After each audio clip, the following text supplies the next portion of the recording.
কাজ এই যে ধরেন গ্রুপে কাজ স্যার কাপটা চা খায় আল্লাহ চা কে খাবে স্যার চাটা কে খাবে বলে না আসছে বন্যা তো নৌকা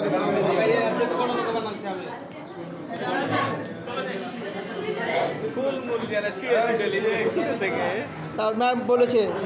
5টা উপকরণ লাগবে আমাদের এই যে দেখেন আমাদের সঙ্গে কার্ড এক একটা দেখান না সঙ্গে কার্ডটা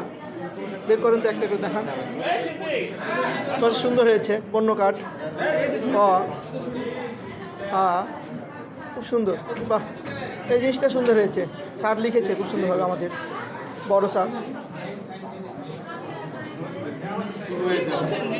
কি করবো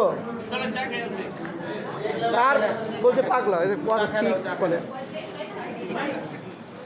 চা খেলে টক কালো চা আমি যে পরিমাণ খাই আপনারা খান সে পরিমাণ এই লেগে তোমার টক কালো হয়েছে দিন সব শেষ গরম নাই ভাই